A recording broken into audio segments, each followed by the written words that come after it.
So you want to lower your car. There are different approaches you can take to getting your car lower. Different ways, different methods, different styles of suspension that you can do to achieve a lower, nicer looking car. Now, what are these methods? The most basic setup that you can do is a lowering spring setup. Next, you could do a coilover setup. And also, if you want to go above and beyond, you could do an air suspension setup, which is what I currently have in my car. Now, the reason why I'm going to be making this video today is because many people ask me, people around me in person when they see my car, what I prefer in a suspension setup. Now, the good thing is, I've gone through all three. I started off this car's life having H&R lowering springs, went to coilovers, and now I have air suspension. So I've done it all.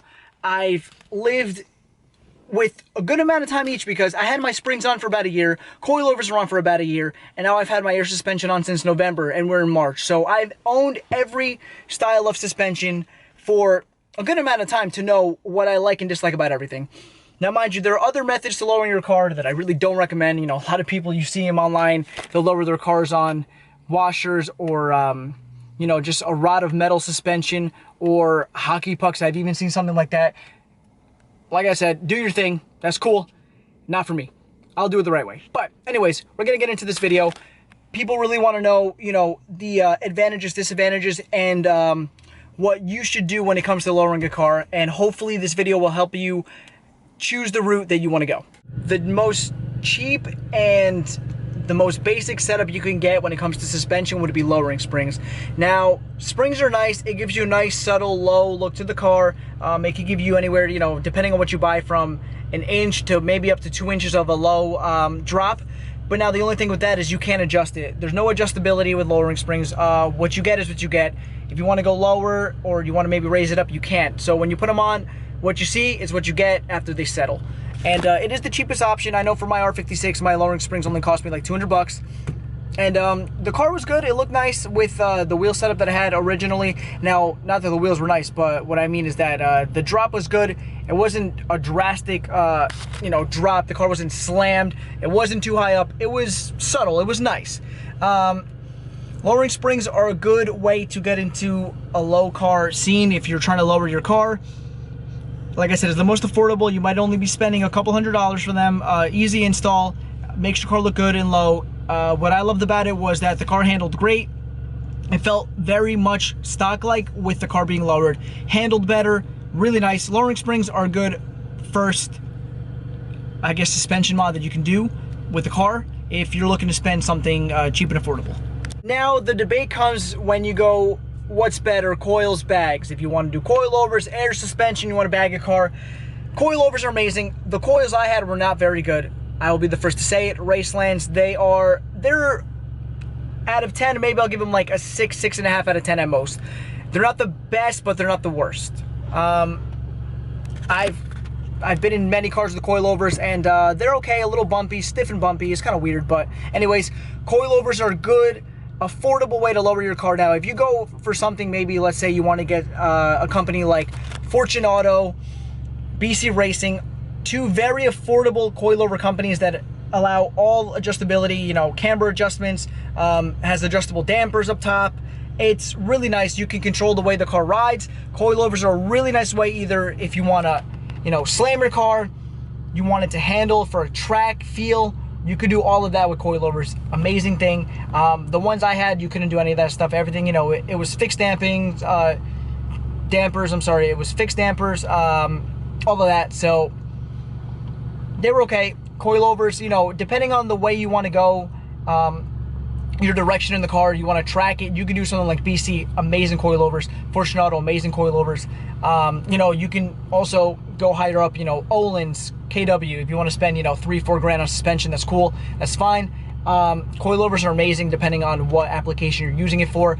Now, even so, the only thing with coilovers is, though, you can adjust them, you can slam them to the ground, but then, you know, you have to take off the wheels, adjust them, measure, etc. So it can get annoying depending, like, let's say, for example, you're a stance guy, you're not doing this for track, you want to have a stance car, you know, you don't have the availability to raise and lower the car as you please. You know, if you want to go lower, you got to take all the wheels off and do it. You want to go, you know, higher, you want to raise the car, you got to do that. Now, mind you, there are some really, really hard static builds on the internet. You know, if you want to slam your car, there's some cars that are static that are, you know, riding just as low as the guys on bags, which is amazing. Me personally, that's not my style. But, you know, if you want to do something like that, that's really cool. There's some really hard static builds out there. I know there's a lot of, you know, coilover versus bag people. You know, people hate bags or people hate coils, etc. Honestly, both are cool. People have really nice builds doing both. And yeah, so that's my opinion on coilovers. I like coilovers. I'm more of a stance, slam look kind of guy, so I prefer an air suspension. I'll go more in depth to why in the next part of the video. I've had coilovers on, you know, 3 or 4 of my cars, and they're great, but like I said, it's just not 100% for me. And finally, air suspension. I love air suspension. That's my go-to, depending on the application I'm going with the car. My Mini, I knew one day I was going to put it on bags, and it was just a matter of time. I found the deal that I needed, and I went for it. Now, why do I love air suspension? You can raise the car on the go, you can slam the car when you park, you can ride really low if you want to look cool, you can ride all the way up higher than stock height to get over speed bumps. You never have to worry when you're with air suspension. With the click of a button, literally, like my controller's right here, with the click of a button, I can, you know, go up, go down, I could, you know, raise just the front if I need to, raise the rear if I need to.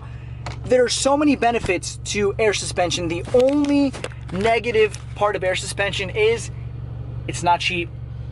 Air suspension is not cheap. You're not going to find a new kit for air suspension probably under like $2 grand. Maybe when they do promotions, you might find like some Slam Series bags, depending on the car you have. You might be able to find something for like 1,800 bucks.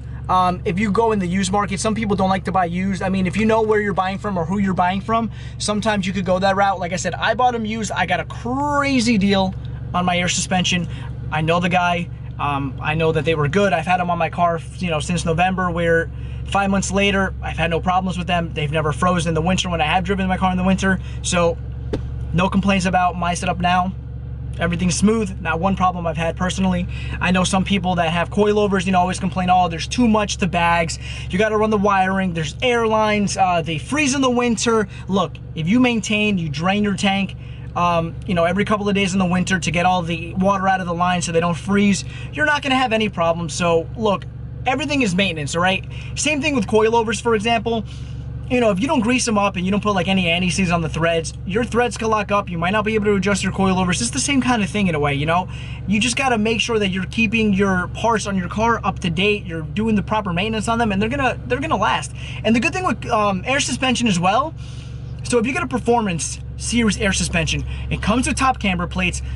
It utilizes your sway bar links and everything, so you could get a very nice handling car on air suspension. It's not just coilovers. You can have a nice handling car on air suspension. My car handles great. Now, mind you, I do have some stretch in my on my wheels with my tires, so it's not the greatest handling, but I know if I were to put my stock wheels back on, or a wheel with a very meaty tire, this car's gonna handle great, and I know that. I know people who do autocross on air suspension. Like, there's people that do both. Some of you guys might want to do both. I mean, hey, look, it is what it is. Air suspension, the only thing is, like I said, it's very expensive. Some people can't afford it, and I understand that. Trust me, I wouldn't want to be going out spending $3,000 on suspension all the time. I understand that. Trust me, I do. So if you know somebody and you want to bag your car, look somewhere in the used market. Maybe you can contact a air suspension dealer from Airlift, for example, and maybe you could get a good deal from one of them. You know, sometimes they'll give you some discounts, or look for their promotions online. I know this past year for Christmas, they had a deal for tax return season. I think they're having a deal at the moment. So, you know, you could contact somebody. There's a lot of people out there who are little dealers that, you know, sell for Airlift and whatnot. So that's not a bad idea, you know, if you want to bag your car. Me personally, I know people are going to ask, I prefer bags. I like bags. They're like, let me show you. Let me show you, because I'm going to pop my, my app out. Because the cool thing with the 3P is that you have an app on your phone. So let me connect to that.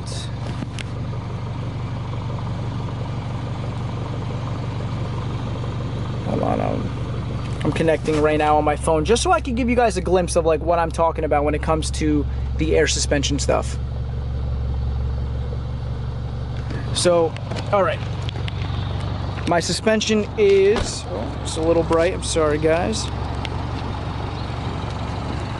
So here, my car right now is at ride height, as you can see on my phone, I think, maybe not, but with the click of a button, I can go all the way up. So if I need to clear any speed bumps or whatnot, look at that. I can literally raise the car as much as I want and look at all that clearance. So with the click of a button, I have a fist of room in the front, and I have a fist practically of room in the rear, right here. Like, that's 3 fingers at least. Like, that's a lot of room. And now you want to park and you want to be cool, you're at a meet or you're at a show. Now, right there, and we air out. So now I want to look good, I want to slam the car when I park, and now we have nice fitment in the front, perfect fitment in the rear, and then you get this end result with the car. So that's why I prefer air suspension, guys, because like I said, with the click of a button with a controller or even on your phone, I can literally raise my car, slam it. I know I'm not going to break anything under it, so I think it's a good trade-off. Anyways, guys, that's going to do it for this video. Let me know what you prefer. Do you guys prefer lowering springs, coilovers, air suspension, and why? Why do you like it? You know, I know this is going to turn into a big, you know, coilover versus bag debate, because it always does. Usually, you know, lowering springs doesn't really come into this, but let me know. If you have springs, let me know why you like them. You know, maybe you're a person that doesn't want to slam the car. You just want the car to be low, handle nice, and look good. I can see why you're going to do springs. I'm going to do springs in my wagon. I think just a nice subtle drop with some wheels will look great. So I'm gonna do it myself. Coilovers. Why do you like coilovers? You know, what application do you use the coilovers for? Do you track your car? You know, you have a hard static bill, a stand spill. A lot of people do that. You know, is that what you're doing? You bagged your car. Why'd you bag your car over doing coils? Or why do you choose coils over bags? I know some people have the funds to do air suspension, but they prefer coilovers. Let me know what it is. I know there's a lot of debate always on the internet about this stuff, but let me know. Like I said, for me, for my applications, usually I choose air suspension, but I've gone through every form of, you know, from springs to coilovers to bags. That's just me. I like bags, I like air suspension. But anyways, guys, let me know in the comments what you prefer. What do you have in your car? What kind of car do you have? What kind of suspension setup do you have? Anyways, like, comment, and subscribe. It lets YouTube know that I'm doing an okay job. It lets me put out more videos for you guys. I really enjoy doing these style of videos, answering people's questions. A lot of people really have come to my videos recently, you know, saying that because they watched one of my videos or I answered one of their questions, you know, that they chose this or that route, and that's great. You know, I like helping people out. I'm very active in my comments. You know, I'm always looking at my YouTube studio, so when somebody puts a new comment, I try and answer as soon as possible, trying to engage in conversation to answer anybody's questions. But anyways, guys, enjoy the rest of your day, and thank you for watching, and we'll see you next time.